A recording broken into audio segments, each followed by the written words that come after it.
Hi friends, ನಾನು ನಿಮ್ಮ ಹಾವೇರಿ ಹುಡುಗಿ ಆದ್ರೆ ಬೆಂಗಳೂರಿನಾಗ ಅದನ್ರಿ. ಇವತ್ತ ನಾವೆಲ್ಲ ಹೊಂಟವಂತ ನೋಡಕಂತೀರಾ? ನಂಗೂ ನನ್ನ ಫ್ರೆಂಡ್ಗೂ ಹಾಸ್ಟೆಲ್ ಕೂತ್ಕೊಂಡು ಬೇಜಾರಾಗಿತ್ತು. ಹೊರಗಡೆ ಹೋಗೋಣ ಅಂತ ಡಿಸೈಡ್ ಮಾಡಿ ಹೊಂಟ್ವಿ. ಆದ್ರೆ ಆ ಬಸ್ನ ನೋಡಿದ್ರೆ ಸಣ್ಣ ಹುಡುಗಿ ಸುಮ್ಮನೆ ನಗಾಕಂತಿದ್ಲು. ನೋಡಕ್ಕ ಚೆನ್ನಾಗಿದ್ಲ ಅಂತಂದು ಹೇಳಿ ಒಂದು ವಿಡಿಯೋ ಮಾಡಕ್ ಸ್ಟಾರ್ಟ್ ಮಾಡಿದೆ. ಆಕಿನ ಪೋಸ್ಟ್ ಕೊಡಕ್ ಸ್ಟಾರ್ಟ್ ಮಾಡಿದ್ಲು. ಕಳ್ಳೀವಳು ಅಯ್ಯೋ ಕಳ್ಳೀವಳು ನನ್ನ ಕೊಂದೆ ಬಿಟ್ಟಳು ಅಂತ ಇಂತೂ ನಾವು ಹೊಂಟಿದ್ ಪ್ಲೇಸ್ ಬಂದ ಬಿಡ್ತು ನೋಡ್ರಿ. ಇವ್ರೇನಪ್ಪ ಕೆರೆಗೆ ಬಂದಾರ ಅಂತ ಅನ್ಕೋಬಾಡ್ರಿ. ಏನ್ ಅರ್ಥವೇ ಆಗ್ತಿಲ್ವೇ ಈ ಕೇಸು? ಇಲ್ಲಿಗೆ ಯಾಕೆ ಬಂದಿದೀವಿ ಅಂತ ಯೋಚನೆ ಮಾಡ್ತಿದ್ರ? ಇಲ್ಲಿ ಬೋಟಿಂಗ್ ಇತ್ತಲ್ಲ ಅಂತ ಬಂದ್ವಿ.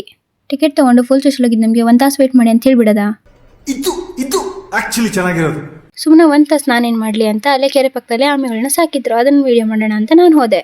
ಇವ್ರು ನೋಡಿದ್ರೆ ಆಮಿನ ಕಂಡಿಲ್ಲ ಅನ್ನೋರ್ಗತ್ತೆ ಅದನ್ನ ನೋಡ್ಕೊಂತ ನಿಂತಿದ್ರು. ನಾನ್ ವಿಡಿಯೋ ಮಾಡಕಂತಿದ್ದು ಅವ್ರಿಗೆ ಗೊತ್ತಾಗಿ ಅವ್ರ ಆಮಿ ನೋಡೋದ್ ಬಿಟ್ಟು ಈ ಕಡೆ ಹೊಳ್ಳಿ ಪೋಸ್ ಕೊಟ್ರು.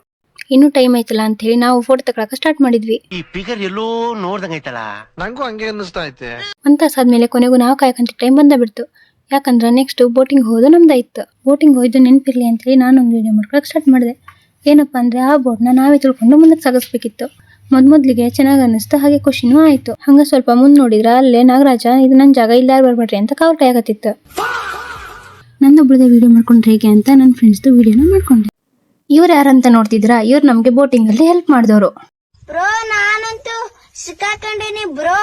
ಬೋಟಿಂಗ್ ಮಾಡೋದು ಈಸಿ ಅನ್ಕೊಂಡಿದ್ ನನಗೆ ಕೊನೆಗೆ ಗೊತ್ತಾಯ್ತು ನೋಡಿದಷ್ಟು ಯಾವುದು ಸುಲಭ ಅಲ್ಲ ಅಂತ. ಬೋಟಿಂಗ್ ಮಾಡಿ ಸುಸ್ತಾಗಿದ್ ನಾವು ಐಸ್ ಕ್ರೀಮ್ ತಿಂದ್ಕೊಂಡು ಹಾಸ್ಟೆಲ್ ಕಡೆ ಹೊರಟೇ ಬಿಟ್ವಿ.